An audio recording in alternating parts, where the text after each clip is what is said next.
그러면 시작하도록 하겠습니다. 자, 안녕하세요. 저는 충북대학교에 근무하고 있는 이승수라고 합니다. 오늘 그 풍부학회 그 정기 세미나에서 이런 그 국내 5개관 고문의 내품 설계 현황하고 설치 표준 가이드라인에 대해서 풍화학 전문가분을 대상으로 이런 얘기할 기회가 주어져서 굉장히 기쁘게 생각합니다. 먼저 오늘 주어진 시간이 한 50분 정도 되는 것 같은데요. 본 내용 같은 경우에는 여러분들이 잘 알고 계시는 건축구조 기준에서 다루고 있는 통합 기준을 실제 현업에서 어떻게 적용하려고 하는지 그리고 어떻게 적용되고 있는지라는 측면에서 어떤 깊은 학술적인 측면이라기보다는 현장 적용성이라는 측면에서 이해해 주시면 되겠습니다. 그럼 시작하도록 하겠습니다. 먼저 시작하기 전에 화면을 잠깐 봐주시면 요게 우리나라 자연재해 대책법이라는 법에 있는 17조에 있는 그 조문입니다. 우리나라 자연재해 대책법은 실제로 그 자연재해로 인해서 발생할 수 있는 각종 재난으로 인한 인명이나 재산 피해를 보호하기 위해서 그 보신 바와 같이 각종 법에 해당되는 시설물에 대해서 각종 그 시설 기준들에 대해서 그 정의하고 있는데 그중에 17조는 내풍 설계 기준의 설정 대상 시설이라는 조문입니다. 그 안에 보면 우리가 가장 익숙한 건축법에 따른 건축물을 비롯해서 약 10개의 법에 해당되는 시설물에 대해서 내풍 설계를 진행하도록 되어 있습니다. 그 중에서도 오늘 제가 말씀드릴 그 내용은 7번째 항목인 5개 광고물 등 관리와 5개 광고 산업 진흥에 관한 법률에 해당되는 5개 광고물에 대한 내용입니다. 제가 이 법조문을 이렇게 띄워놓은 이유는 실제적으로 내풍 설계에 대해서 법에 준해서 진행되고 있는 이와 같은 그 설계 과정, 그다음에 내풍 설계 기준을 준수하는 것은 대부분이 일본에 따른 건축법에 따른 건축물들이고 조금이라도 관심을 갖고 여러분들이 들여다보시면 이번에 공항 시설을 제외한 3번부터 시작해서 그 약 7, 8번까지는 유명무실한 법률이 굉장히 많습니다. 법조상에서는 이와 같은 시설을 설치함에 있어서 반드시 내풍 설계 기준을 준수하고 경우에 따라서 건축법, 경우에 따라서 그 도로교에 관한 설계 기준 등을 준용해서 설계를 하도록 함에도 불구하고 실제 현실적으로는 그게 적용되지 않는 경우가 굉장히 많습니다. 오늘은 그 중에서도 5개 광고물, 즉 짧게 얘기해서 5개 광고법이라고 하고 있는 7번 문항이 왜 적용되고 있지 않은지, 그래서 그것을 적용되도록 하기 위해서 어떤 그 연구들이 이루어지고 있고 현행화하려고 하는지에 대한 얘기를 다루도록 하겠습니다. 먼저 5개 광고물에 대해서 잠깐 말씀드릴게요. 법적으로 5개 광고물, 간판 모두 다 법적 용어입니다. 그래서 5개 광고물이라는 용어를 쓰기도 하고 간판이라는 용어를 쓰기도 합니다. 5개 광고물의 형태는 굉장히 다양합니다. 흔히 우리가 보이는 오른쪽에 보이는 것처럼 옥상에 설쳐 있는 옥상 간판, 벽에 붙어 있는 벽면 이용 간판, 그 구조물의 옆에 튀어나와 있는 돌출 간판, 그 다음에 독립적으로 지주를 이용해서 지면이나 구조물에 서 있는 이와 같은 지주용 간판 이외에도 우리가 흔히 보이는 벽고, 에드벌룬, 현수막 이 모든 것들이 다 5개 광고물이라고 할 수가 있습니다. 법적으로 5개 광고물 간판이라 하면 불특정 다수에게 공개될 정보를 게시하거나 표출하는 모든 형태의 정보 이용 그 공간은 5개 광고물로 정의가 되고 있습니다.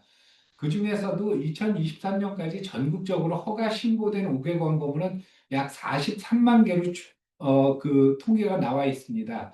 그 통계 내용을 잠깐 살펴보시면 전체 약 43만 개 중에서 83만 개에 해당되는 약 그 35만 개 이상이 벽면 이용 간판하고 돌출 간판임을 알 수가 있겠습니다. 그리고 그 중에서도 약 5만 개 정도가 올해 신규 신고 또는 허가되거나 연장된 시설물입니다. 여기서 연장이란 간판을 설치하고 나서는 그 간판이 생명주기를 다할 때까지 계속 쓸 수 있는 것이 아니라 평균적으로 약 3년에 한 번씩 연장 신고를 해야만 연장 신고 또는 연장 허가를 받아야만 그 5개 광고물이 법적으로 인정을 받고 있습니다. 이 중에서도 5개 광고물에 해당되는 현수막은 이 통계에서 일단 뺐습니다. 왜냐하면 가장 많은 건수가 5개 광고물 건수의 5개 광고물 신고 건수가 현수막인데 2023년 기준으로 전국에서 약 180만 건에 해당됩니다.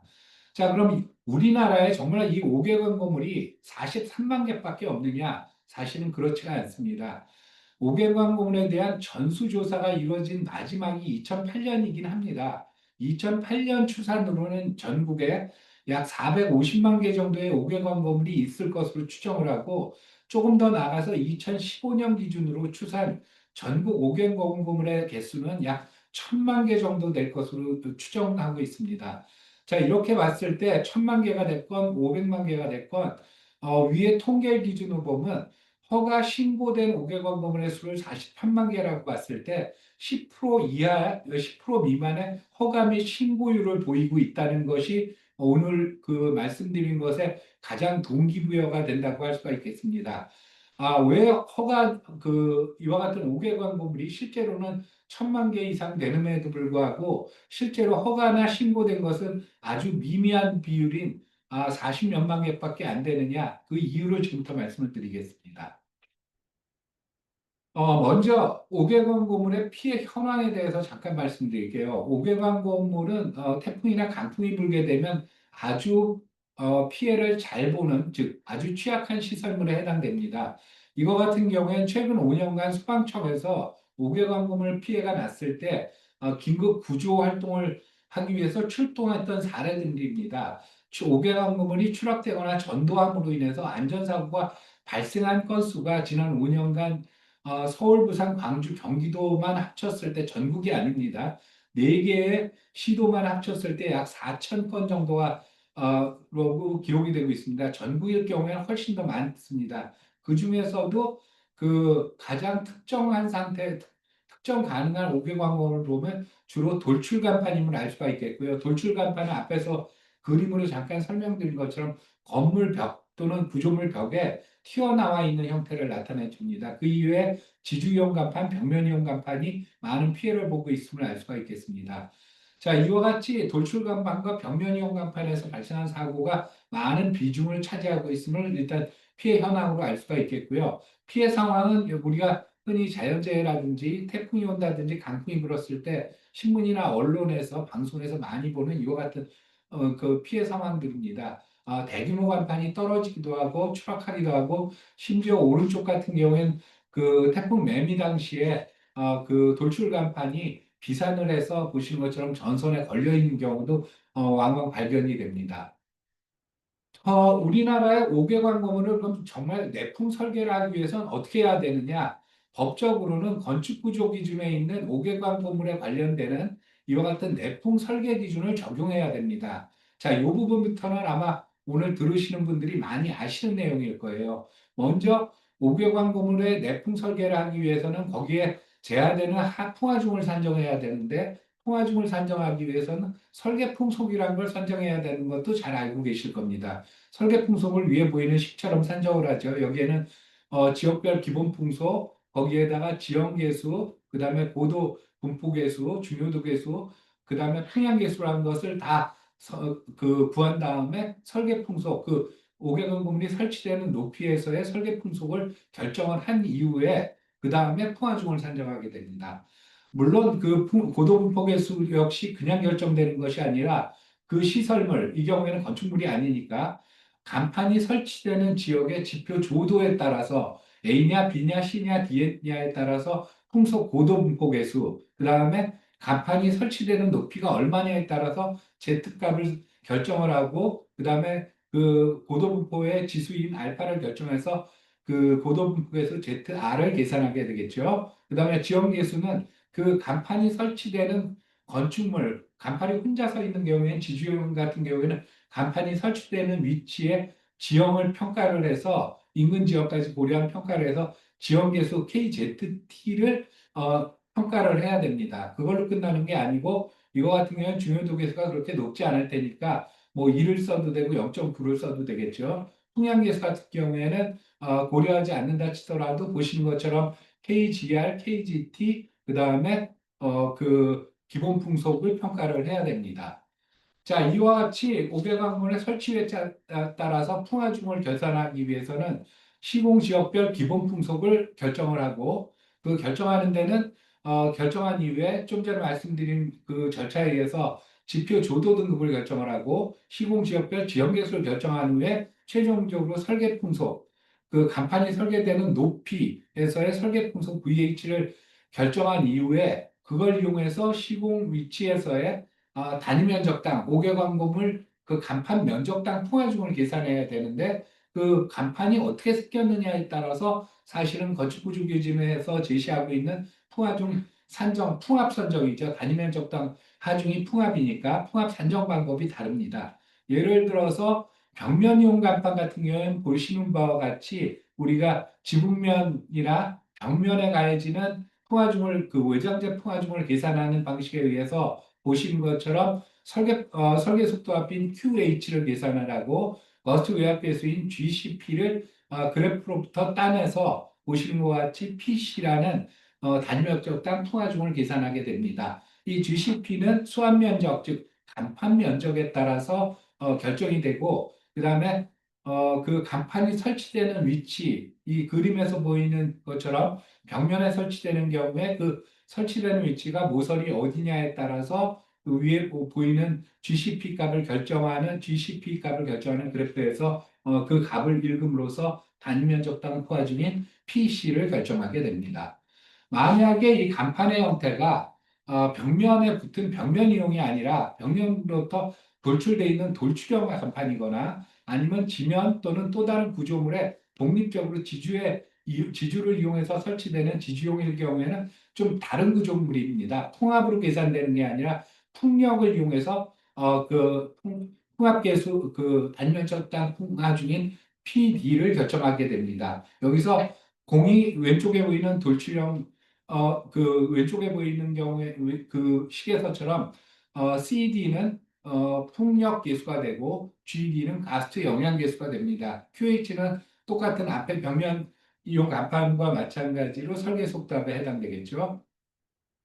자, 이런 경우에 GD 같은 경우 가스 영향 계수는 보시는 것처럼 그 풍속 변동 계수라든지 비공진 계수와 같은 PD 값을 계산을 해서 결국 결정을 하게 되고, 폭력 계수 같은 경우에는 그 간판의 크기에 따라서 결정을 하게 되는데, 돌출형 같은 경우에는 변장비하고 지면과의 틈새비에 따라서 폭력 계수를 역시 결정을 해야 됩니다. 굉장히 복잡하죠. 이거는 사실은 풍공학을 전공한 사람도 건축구 구조 기준의 이와 같은 것들을 따라가기 위해서는 별도의 그 학습이 필요하거나 또는 교육 또는 훈련이 필요한 내용들이라고 할 수가 있겠습니다.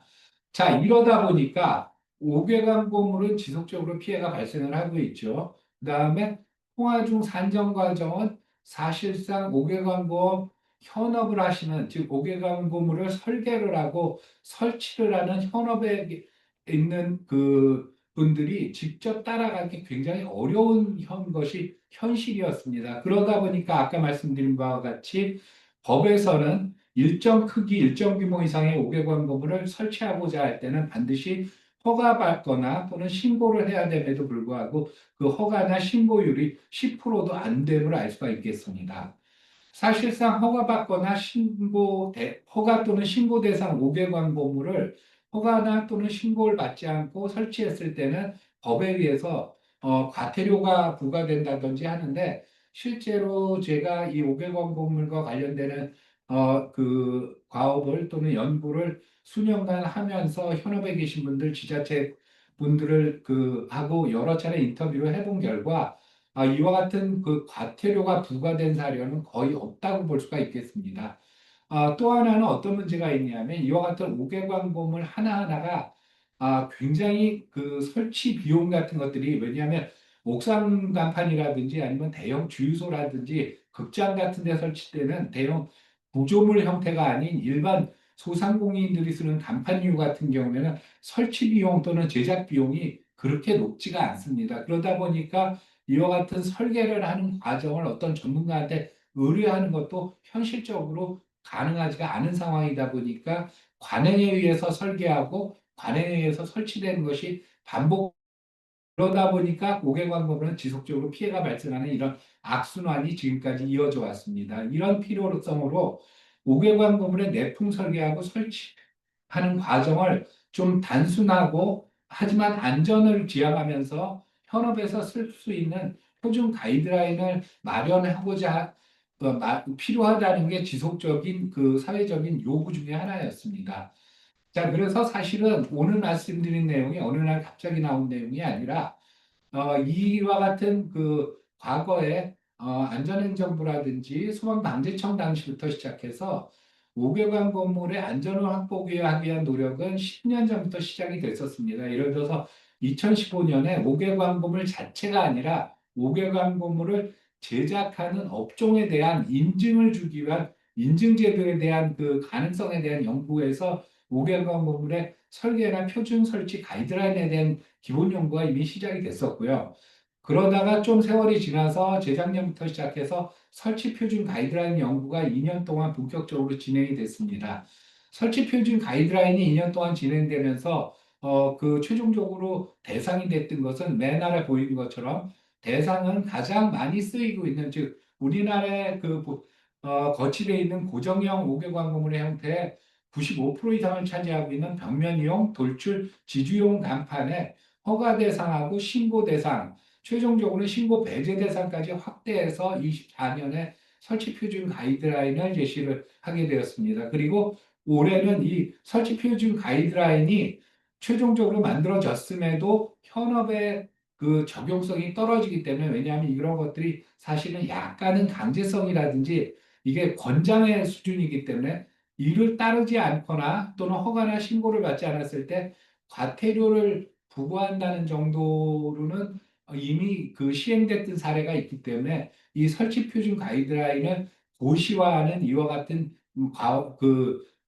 절차가 현재 진행 중에 있고 그 기반으로서 설치 가이드라인의 고시 제정 부분이 진행됐었습니다. 이와 같은 그 3종의 주로 이용되어 있는 5개관 건물의 허가 대상하고 신고 대상하고 신고 배제 대상은 주로 크기와 설치 위치로 구분이 됩니다. 상세한 크기보다 우선 아주 소규모일 경우에 즉 바닥 면적이 5제곱미터 미만인 경우에 신고 배제 대상에 해당되고요. 즉 신고할 필요도 없는 간판이라는 뜻입니다. 그냥 이런 간판을 만들어서 갖다 달면 된다는 뜻입니다. 벽면 이용은 그렇습니다. 그 이외에 5제곱미터 이상이거나 한 변이 10미터 미만인 나팔 같은 경우에 신고를 하면 됩니다. 허가를 받을 필요는 없습니다. 그보다 큰 경우거나 4층 이상에 설치되는 경우에는 이제 허가를 받아야 됩니다. 허가를 받는 경우에는 허가 필증이라는 것이 지자체로부터 발급이 됩니다. 돌출 간판과 지주 이용 간판도 마찬가지로 크기라든지 높이, 설치 위치에 따라서 지정이 됩니다. 여기서 불분명한 것 중에 하나가 눈여겨보시면 알겠지만은 허가 대상이건 신고 대상이건 그 설치되는 최고 높이에 대한 내용은 없는 상태입니다. 예를 들어서 벽면용 간판은 허가 대상 같은 경우에 한 변의 길이가 10m 이상 되거나 높이가 4층 이상 설치되면 허가 대상이다. 그럼 몇 층까지 설치가 가능하느냐? 이거는 5개관건물법에 의해서 각 지자체의 조례에 의해서 위임하고 있는데 현재 우리나라에 있는 대부분 지자체의 조례에서는 7층 정도까지를 허가 대상의 그 최상층으로 정의를 하고 있고 7층 이상일 경우에는 별도의 절차에 의해서 구조 계산을 받는다든지 그다음에 그 구조기술사분의 구조 검토를 받아서 구조 설계서를 낸다든지 마치 옥상 간판을 설치하는 류의 그 구조적인 검토를 받도록 하고 있습니다. 오늘 설명드리는 5개관금을 설치 표준 가이드라인은 이 중에서도 여기 보이는 그 벽면이용 돌출 지주용 간판의 그 3종의 허가 대상과 신고 대상 기준, 그 다음에 신고 배제 대상에 대해서만 적용되는 내용임을 먼저 밝히겠습니다. 현재 각 지자체, 그다음에 5개 광고를 하시는 분들께 지금 화면에 보이는 요것이 배포되어 있습니다. 5개 광고물 설치 표준 가이드라인은 책자와 그 책자를 손쉽게 들고 다니면서 확인할 수 있는 표준 간편 핸드북이라는 것이 제작돼서 행안부에서 제작해서 배포를 한 상태입니다. 이 설치 표준 가이드라인에 보면은 내용이 먼저 5개 건물의 설치 기본 조건이 제시되고 있고요. 그다음에 설치 표준 가이드라인, 즉 이와 같은 5개 건물을 설계하고 설치하는 표준적인 절차가 제시되어 있고, 도면에 시공 기본 그 표준 도면이 제시되어 있고 시방서가 제시되어 있습니다. 본 가이드라인 적용 가능한 5개 건물의 유형은 보신 바와 같이 3종이고 그 3종에 대한 설명은 보신 바와 같습니다. 적용 범위는 최종적으로 벽면 이용, 돌출, 지주용이면서 벽면 이용은 최대 설치 높이는 7층 미만인 20m 이하, 최대 설치 면적은 24제곱미터 이하, 즉 최대 가로 길이는 20m 이하, 최대 세로는 1.2m 이하로 제한을 했습니다.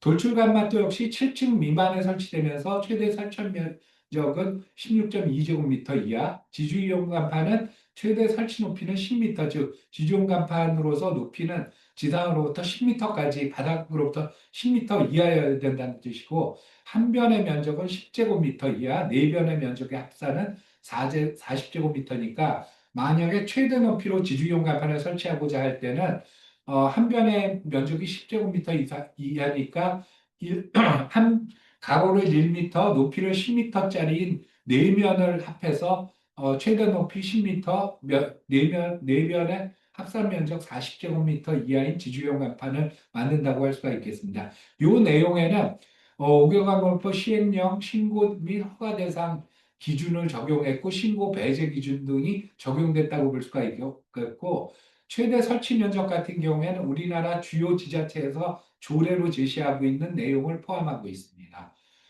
그림은 그 표준적인 벽면이용 간판, 그다음에 지주용 간판, 그다음에 돌출 간판의 그 개념을 보여드리고 있습니다. 만약에 이 가이드라인이 적용될 수 없는 범위의 크기거나 설치 지역 이외에 설치하고자 할 때는 반드시 전문가의 구조 검토를 진행한 후 설치하도록 가이드라인에서 제시하고 있습니다.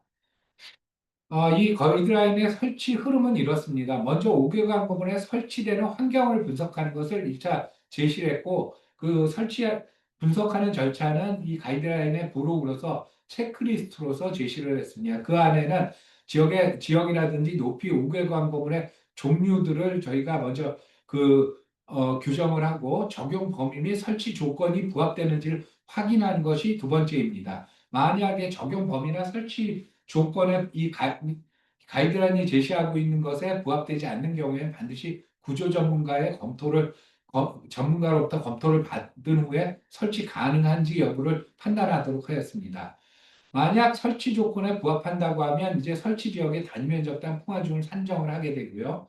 그 중에서도 돌출이나 벽면 이용이 아니라 지주용 간판 같은 경우에는 기초 콘크리트를 설계를 해야 됩니다. 그래서 기초 콘크리트를 먼저 설계를 하고 단위 면적당 풍화중을 계산한 이후에 총 풍화중을 산정하고, 그런 이후에 그 5개간 건물을 고정하기 위한 고정 철물, 고정 자재의 개수를 간편 차트를 이용해서 결정한 이후에 5개간 건물을 설치하는 이와 같은 흐름을 갖도록 했습니다. 자, 설치 현장 조건을 확인하는 것입니다. 5개관 건물을 설치할 때 최소한 이 정도로 확인해야 된다를 가이드라인에서 제시하게 되는데요. 첫 번째는 이 5개관 건물은 반드시 외장재가 아니라 정말 피치 못할 때 아니면 외장재가 아니면 건축물의 모재, 대부분 콘크리트 벽체가 되겠죠. 또는 철골이 되겠죠. 건축물의 모재 상태를 확인해야 되는데, 만약에 건축물의 모재가 안전사고 발생이 높은 모재라고 판단될 때에는 본 가이드라인을 적용할 수 없다라고 명문화했습니다.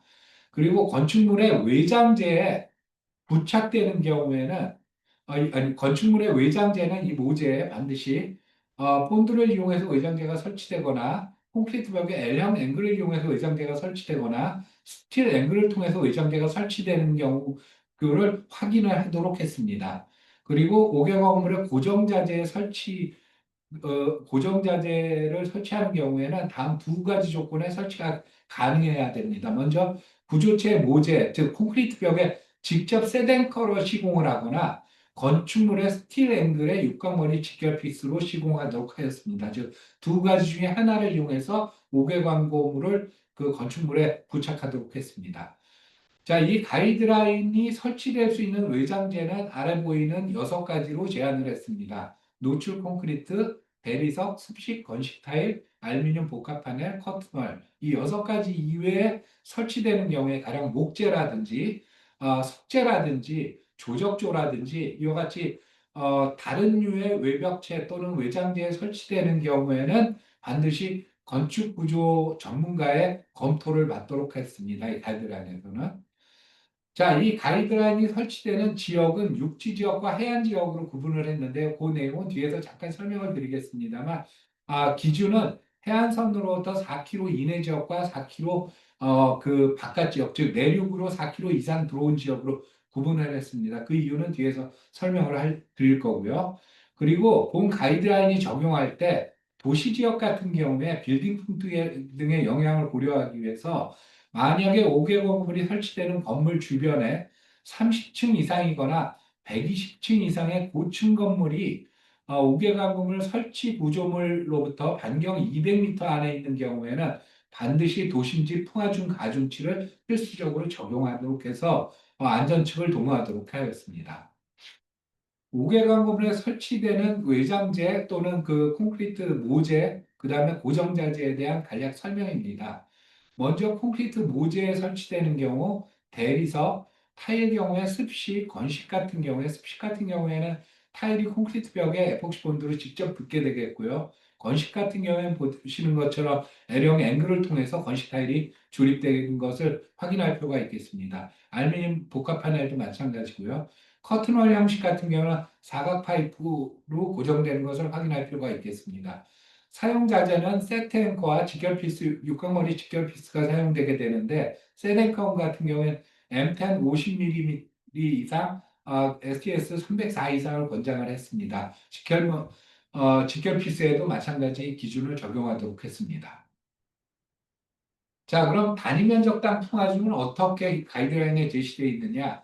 현업에 아까도 말씀드린 바와 같이 현업에서 직접 5개 건물을 설계하거나 시공하시는 분들 같은 경우에는 건축 구조에서 제시하고 있는 설계 풍속 산정 과정, 그다음에 설계 풍속에 의해서 거스트 영향 계수라든지 풍력 계수 또는 그 거스트 외압 계수 같은 것을 산정하는 절차 자체를 학습하고 교육받아서 적용하는 것이 현실적으로 용이하지 않습니다. 그래서 본 가이드라인에서는 지자체별로, 지역별로 단위 면적당 풍화중을, 대표 풍화중을 아예 산정을 해서 안전측을 고려해서 제시를 했습니다. 보시는 것처럼 벽면 돌출 지주에 대해서 단위 면적당 풍화중을 산정을 해서 제시를 했는데, 예를 들어서 같은 면적의 그 벽면이용 간판이라 칠지라도 가평 같은 경우에는 90kg라고 치면은 강원도 고성 같은 경우에는 245,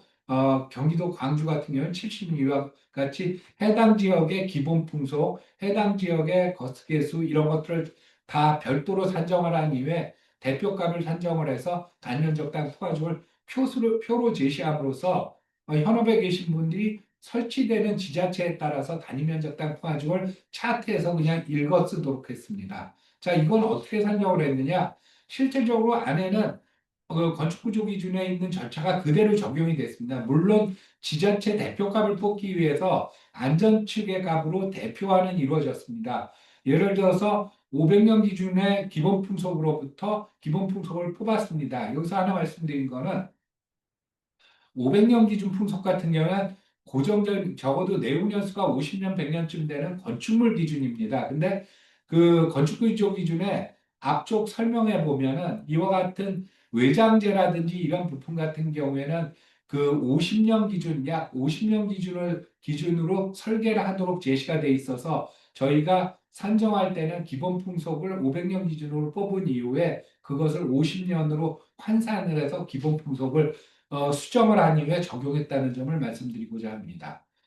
자, 그런 다음에 지역 구분은 해당되는 지자체를 대표값으로 해야 되기 때문에 예를 들어서 우리가 흔히 건축물이라든지 아파트라든지 대형 그 실제로 건축물 설계할 때처럼 위치 기반 값을 제시하기가 어려워서 그 해당되는 지자체가 해안가로부터 4km 이내에 있느냐, 또는 4km 해안으로부터 4km 더 멀게 육지 내륙으로 있느냐를 두 등급으로 판단을 했습니다. 이와 같은 두 등급으로 판단한 근거는 우리나라 기준의 건축구조 기준의 지표면 조도가 네개로 구분되어 있습니다만, 뉴질랜드, 호주 기준에서 해안가를 판단하는 등급이 두 등급으로 되어 있는 것을 사실은 준용을 했습니다. 그 중에서도 가장 안전을 고려해서 풍속이 높아지는 그 기준을 적용하도록 해서 사실상은 풍속은 우리나라 기준 지표면 조도 기준 관점에서 보면 C 아니면 D로 구분된다고 보시면 되겠습니다. 그래서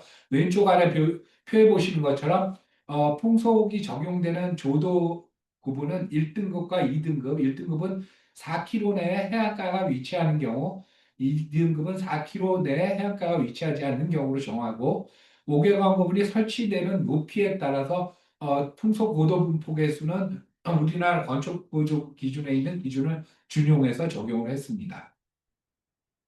자, 이와 같이 그 설계 풍속은 위치, 지자체별로 해안가를 기준으로, 해안가로부터 4km 기준으로 해안 지역이냐, 육지 지역이냐 기준으로 설계 풍속을 저희가 산정을 하게 되는데, 기본 풍속을 산정을 하게 되죠. 기본 풍속을 산정함에 있어서 아까도 말씀드린 것 같이 지표 조도 등급은 보신 바와 같이 선정을 했고, 시공지역별 지형계수 부분은 조금 뒤에 말씀을 드리겠습니다. 그런 이후에 벽면 이용 간판은 건축구조 기준에서 적용하고 있는 벽면화 적용은 외장재 하중을 계산한 그 내용을 그대로 사용을 했습니다. 다만 일반적으로 그 외장재 설계를 할 때 쓰이는 오른쪽에 보이는 거스 외압계수와 같은 그래프를 그대로 적용을 하되 이것을 수압 면적에 따라서 그 차트화했습니다. 예를 들어서 5개간 건물의 단위 면적이 1일 때, 2일 때, 3일 때, 4일 때 아까 벽면 이용 간판 같은 경우에 본 가이드라인이 적용되는 최대 면적을 24제곱미터로 했기 때문에 24제곱미터까지를 저희가 등급 부분을 해서 그때 적용될 수 있는 거스 영향계수를 산정한 이후에 그것을 이용해서 풍화중값을 할증하거나 감소시키는 그 가중치로서 저희가 활용을 했습니다.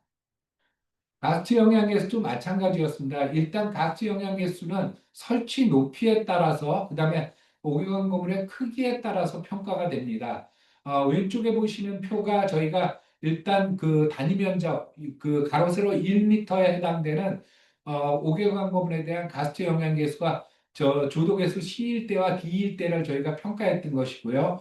오른쪽 그래프 같은 경우에는 변장비에 따라서 그다음에 틈새비에 따라서 폭력 개수를 산정했던 것이고 이 결과를 최종적으로 차트화하는 데 활용을 했고요.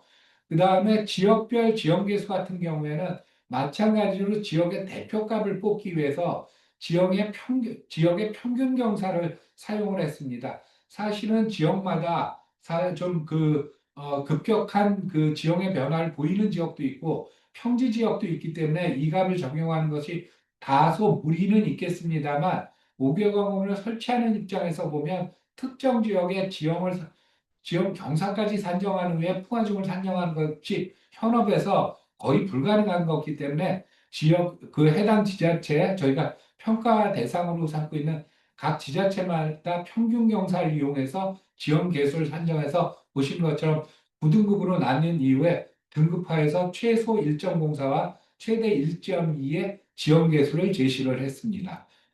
자, 그래서 최종적으로 전국을 약 165개 지역으로 나눠서 실제 우리나라의 지자체는 약 220개에 해당됩니다만 기초지자체가 220개고 예를 들어서 서울이라든지 부산과 같은 광역시 같은 경우에 그 안에 구군이 다수 포함되어 있기 때문에 광역시를 하나의 단위로 따지게 되면 약 165개로 줄어들게 됩니다. 그 165개에 대해서 단위면적당 풍화중을 벽면에 대해서 돌출에 대해서 지주에 대해서 이와 같이 산정할 수가 있겠습니다. 그리고 5개 건물의 설치 높이에 따라서 가중치를 주게 되는데 아까 말씀드린 바와 같이 높이에 따라서 그 풍속 고동폭의 수도 변하고 그 다음에 그 거스 영향계수도 변하기 때문에 설치 높이에 따라서 그 가중치를 줘야 되는데 그걸 1m, 2m 단위로 구분하게 되는 것이 사실상 현업에서 적용성이 떨어지기 때문에 10m 미만과 10m 이상 20m 미만으로 구분한 이후에 저 값 같은 경우에는 가중치는 안전칙을 고려해서 10m 미만일 경우에는 10m 기준으로 그 가중치를 산정을 했고 10에서 20일 경우에는 20m를 기준으로 가중치를 산정을 해서 고려하도록 하였습니다.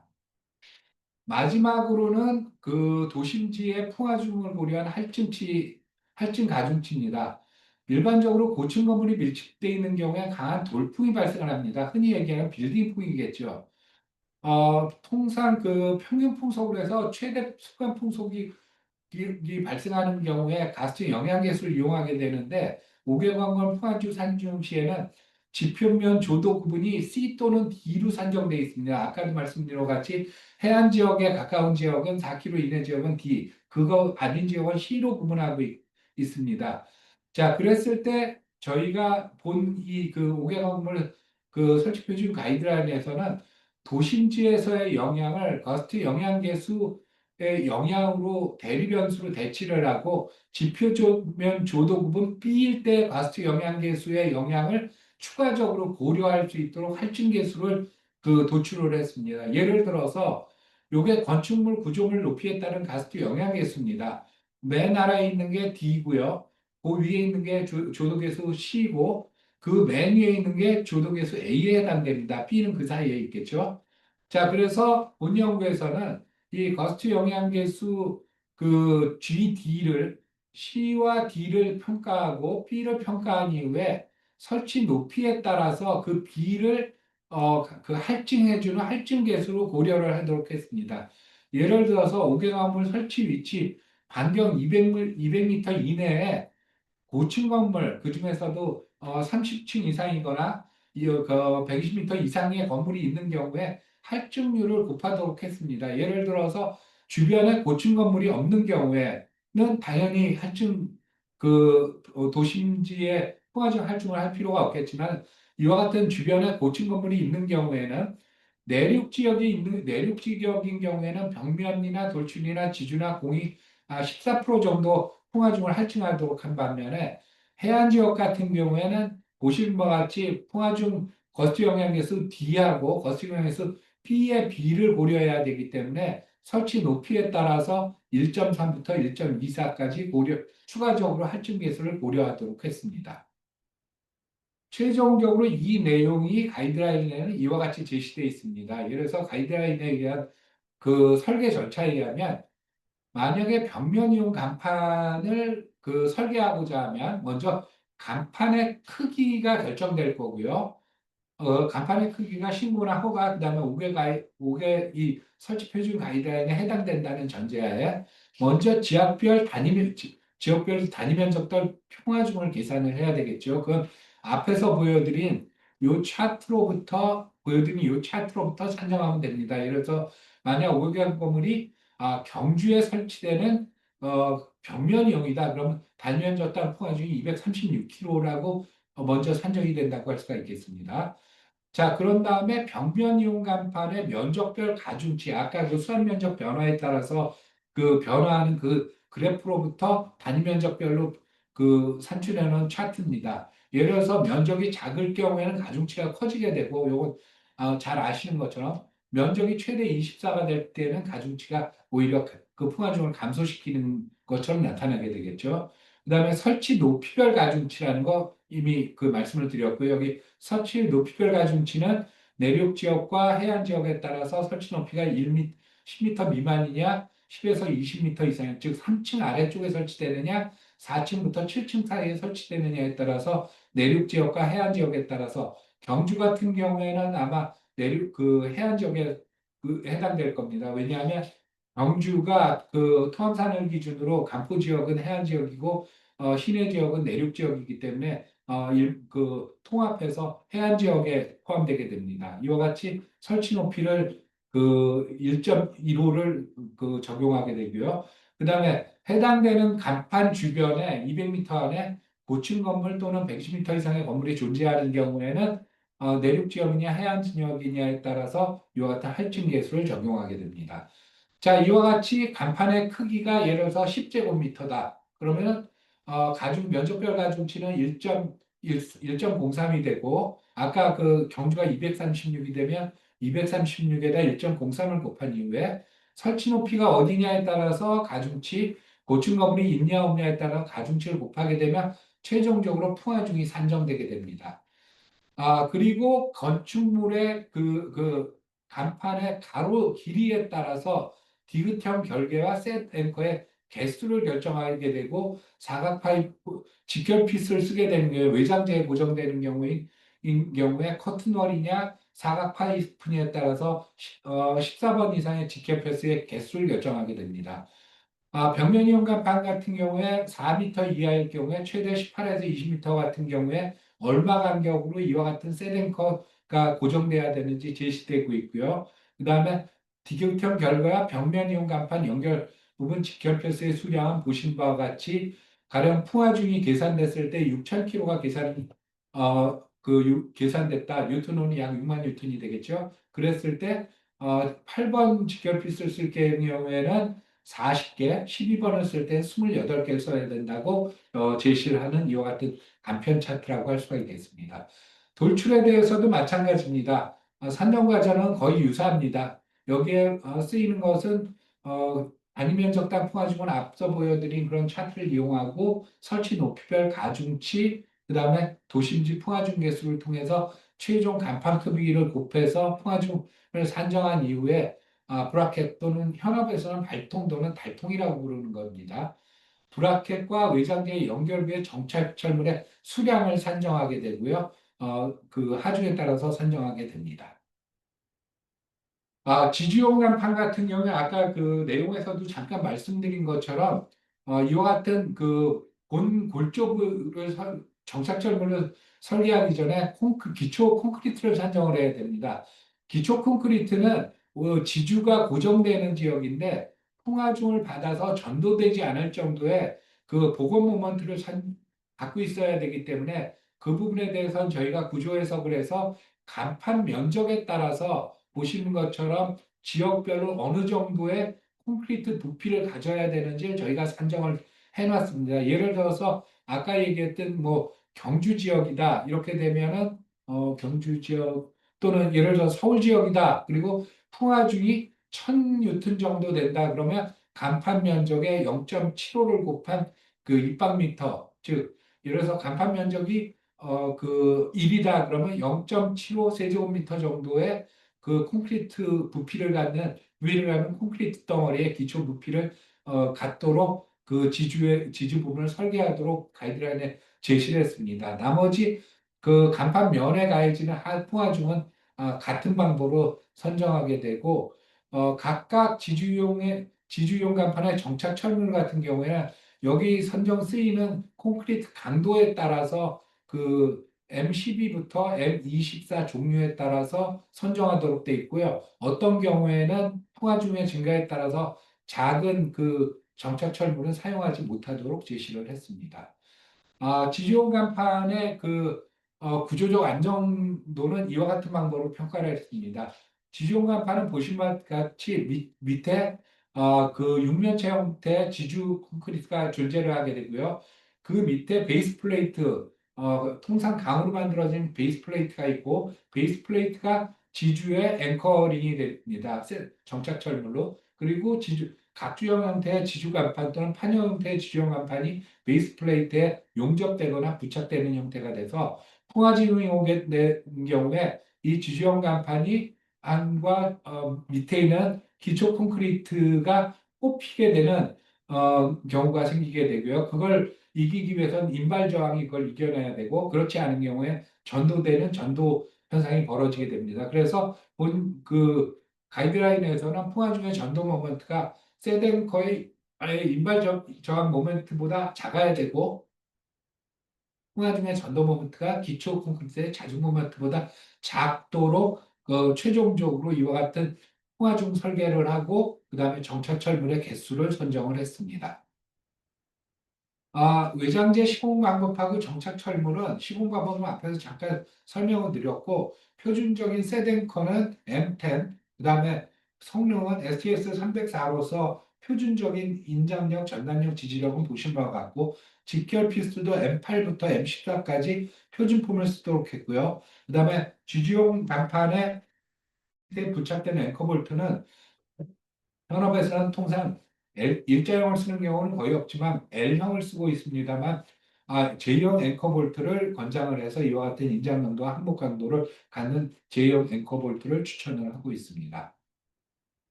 요거는 실제로 가이드라인에 보면 그 설치 예제를 제시를 했습니다. 예를 들어서 서울시 종로 5층에 외장재는 알루미늄 복합 판넬은 사각 파이프에 직결피소 시공된 상태에 가로 18m, 세로 0.8m 정도의 벽면 이용 간판을 설치를 하고 설치 높이는 16m고 주변에 고층 건물이 있는 경우입니다. 서울이니까 벽면 이용 간판은 그 단위 면적당 하중이 73km 정도 되고요. 그 다음에 벽면 이용 간판의 면적이 지금 한 15, 6 정도 되기 때문에 면적 가중치는 0.97 정도 됩니다. 설치 높이 같은 경우에는 보시는 것처럼 16m이기 때문에 그 가중치는 그리고 내륙 지역이기 때문에 이게 가렸네. 내륙 지역은 1.24로 그 가중치 1.24가 되고요. 도심지에다가 내륙 지역이어서 가중치는 도심지 풍화중 계수는 1.14가 됩니다. 그래서 최종적으로 하중을 요걸 이용해서 계산하고 그 다음에 디귿형 결계는 길이가 16m이기 때문에 9개, 세된 거는 18개, 직결 피스가 14일 경우에는 18개를 적용하도록 했고 최종적으로 간판 풍화중은 다 고려하면 약 1,400kg 이상 되게 돼서 2,000에 해당되는 풍화중을 고려하게 되면 직결 피스는 M11을 쓸 경우에 12개 정도 쓰게 되는 이와 같은 최종적으로 정착 철물의 개수까지 제시하는 가이드라인이 제시됐다고 할 수가 있겠습니다. 자, 여기까지 말씀드리면 전체적으로 제가 오늘 5개 관건을 내풍 설계 그 가이드라인이 어떤 배경을 갖고 만들어졌고 거기에 건축 구조 기준이 적용됐는데 그 적용된 건축 기준 중에서 어떤 측면이 안전 측면에서 좀 간편화됐고 일부는 무시된 측면도 있고 이런 측면을 좀 배경을 설명을 드렸습니다. 현재 요게 그 광고물 설치 표준 가이드라인은 각 지자체하고 현업 계신 분한테 배포됐고 수차례 현업분들한테 교육은 됐습니다만 아쉽게도 아까도 말씀드린 바와 같이 몰라서 안 하는 게 아니라 하는 절차 자체를 할 필요성이 크게 없는 게 현실이다 보니까 이렇게 하면 안전하다는 걸 알지만 적용성은 상당히 떨어져 있는 상태라는 게 사실 좀 아쉽고요. 현재 그 정부에서는 고시라는 절차를 통해서 안전을 확보하려는 노력은 하고 있습니다만 이번 임시국회에서 그 개정안이 통과될 것으로 아주 희미하게 기대는 했습니다만 잘 모르겠습니다. 자, 이상입니다. 감사합니다. 네, 교수님, 감사합니다. 고생하셨습니다. 혹시 질의 있으십니까? 그 채팅방에 저희 당대 총무이사, 이용훈 총무이사가 질문했네요. 네. 지금 간판의 앵커 손상이 의정대 단열재 손상을 우회공 부분에 위에 1번도 있어요. 어, 이거 거기 바로 밑에. 먼저 그 2번부터 말씀을 드리면요. 외장재 설치가 되죠. 근데 그 외장재가 아까 말씀드린 바와 같이 어떤 기준에 의해서 충분히 고정돼 있다는 걸 전제로 설치가 됩니다. 따라서 아까도 말씀드린 것처럼 예를 들어서 건축물이 노후화되게 된다는 얘기는 골조도 노후화되지만 외장재도 당연히 노후화가 되지 않겠습니까? 그리고 거기 새로운 소상공인이 들어오게 되면 외장재가 노후화된 건 잘 모르겠고 나는 새 간판을 설치를 하죠. 그러다 보면 간판을 설치하는 과정 중에 대리석에 균열이 간다든지 하는 경우들이 실제로 발생을 해요. 그런 경우엔 대개 눈에 띄는 그 손상이 가거나 그러면 간판을 설치하는 분들이 일부 이렇게 그 균열을 메우긴 합니다만 그게 구조적인 메움은 아니고 미관상 매움이다 보니까 구조적으로 굉장히 불안한 상태에 설치되는 건 맞습니다. 그래서 여기 질문에 주신 것처럼 건물의 외장재 강도는 충분히 크다고 가정된 거냐고 여쭤보셨는데 맞습니다. 충분히 크다고 무리하게 가정한 거 맞습니다. 실제로는 그렇지 않은 경우도 많음에도 불구하고 가정한 거고 실제로 저희가 요 그 가이드라인 만들 때 저희가 자문을 구했던 많은 건축구조 기술자분들께서 외장재의 노후화 부분에 대해서 어떤 식으로든 보완이 좀 필요할 것 같다는 의견을 좀 주셨습니다. 그러다 보면은 자꾸 하중이 증가하게 되고 아니면 외장재 자체 이분들은 간판을 설치하러 간 분들인데